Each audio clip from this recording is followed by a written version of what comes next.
जय माता दी। नमस्कार दोस्तों, स्वागत है आप सभी का हमारे YouTube चैनल पर। प्रेम से बोले महाकाली माता की जय हो। आज शनिवार के दिन मैं आप सभी को काली माता की महिमा और उनकी पूजन विधि साथ में कथा सुनाने जा रहे हूँ। काली 10 महाविद्याओं में प्रथम है। महाभागवत के अनुसार महाकाली ही मुख्य है और उन्हीं के उग्र और सौम्य 2 रूपों में अनेक रूप धारण करने में समर्थ है। विद्यापति भगवान शिव की शक्तियाँ ये महाविद्याएं अनंत सिद्धियां प्रदान करने में समर्थ है। दार्शनिक दृष्टि से भी काल तत्व की प्रधानता सर्वोपरि है, इसलिए महाकाली या काली ही समस्त विद्याओं की आदि है, अर्थात उनकी विद्या में विभूतियाँ ही महाविद्याएं हैं।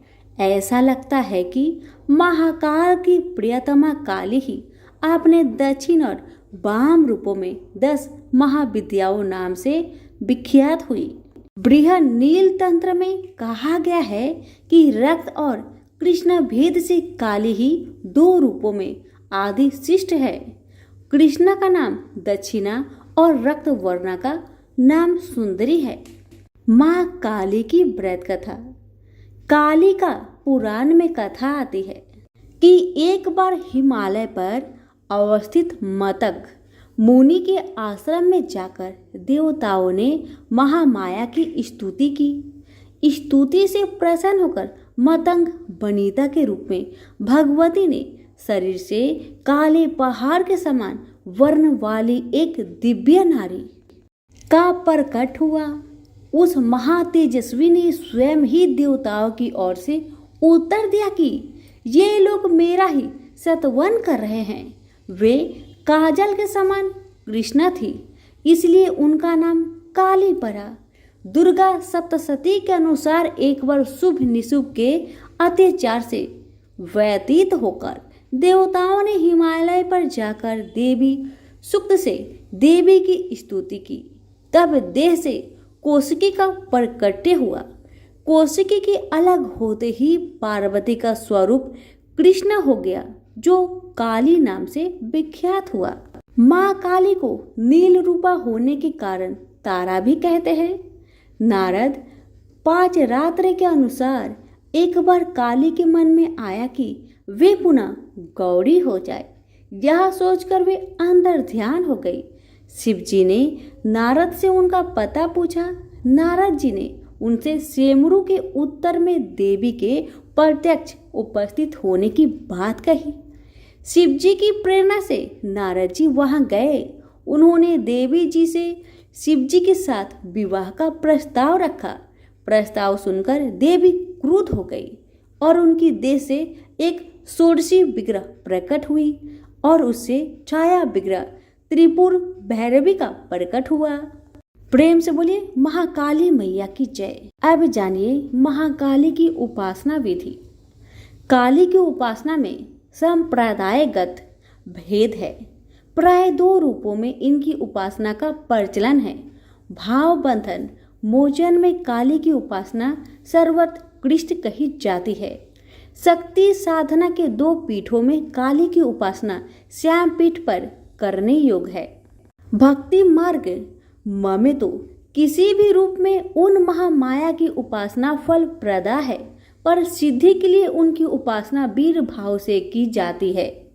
साधना के द्वारा जब अहंता, ममता और भेद बुद्धि का नाश होकर साधक में पूर्ण शिशु तत्व का उदय हो जाता है, तब काली का विग्रह साधक के समक्ष प्रकट हो जाता है।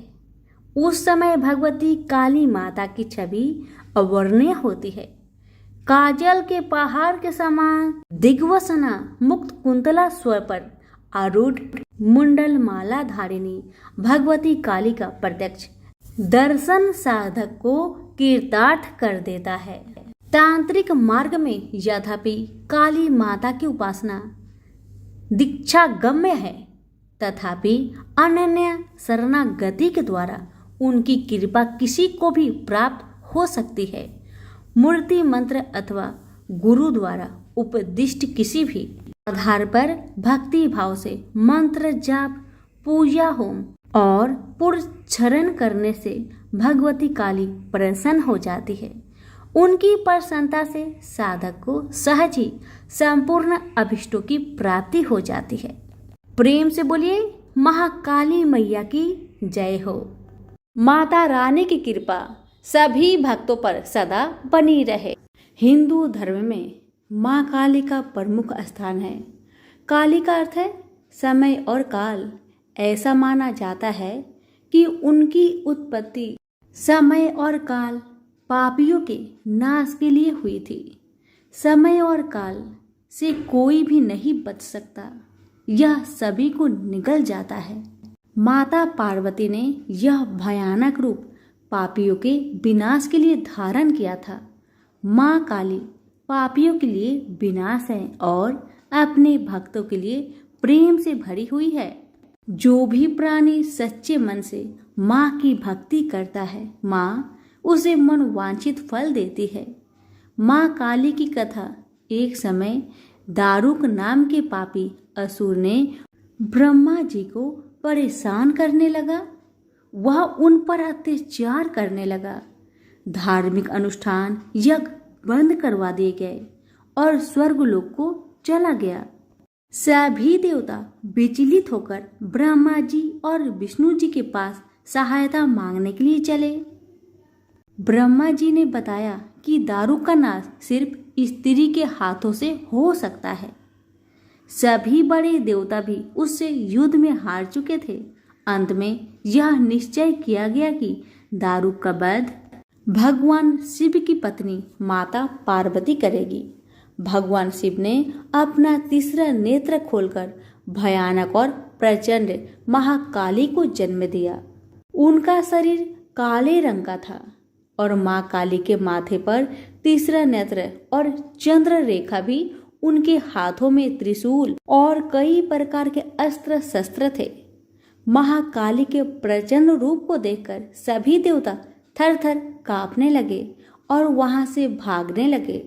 युद्ध में दारुक महाकाली से पराजित हुआ और इस तरह उस दुष्ट का अंत हुआ। महाकाली के भयानक रूप से चारों तरफ अग्नि की भयानक लपटें उत्पन्न हो गई। महाकाली के क्रोध को सिर्फ भगवान शंकर ही रोक सकते थे, इसलिए उन्होंने एक बालक का अवतार लिया। भगवान शिव शमशान पहुंचे और वहां बालक के रूप में लेटकर रोने लगे। छोटा बालक को देखकर महाकाली का क्रोध शांत हो गया। उनके हृदय में ममता भावना जागृत हो गई। उन्होंने शिव रूपी उस छोटे बालक को उठा लिया और अपने स्थानों से दूध पिलाने लगी। इस प्रकार से शिव जी ने उनके क्रोध को पी लिया। इस प्रकार महाकाली का भयानक और प्रचंड क्रोध शांत हुआ। उसके बाद महाकाली मूर्छित हो गई। उन्हें होश में लाने के लिए भगवान शिव ने तांडव नृत्य किया। होश में आने पर वह पुनः माता पार्वती के रूप में आ चुकी थी। माता पार्वती भगवान शिव का नृत्य देखकर नृत्य करने लगी, जिसके कारण उन्हें योगिनी का नाम से भी पुकारा जाता है। इसके अलावा महाकाली ने महिषासुर, चंडमुंड, रक्तबीज, शुभ निशुभ जैसे राक्षसों का व्रत किया था। इसलिए 10 महाविद्याओं में से महाकाली प्रथम महाविद्या है। प्रेम से बोलिए माँ काली की जय हो।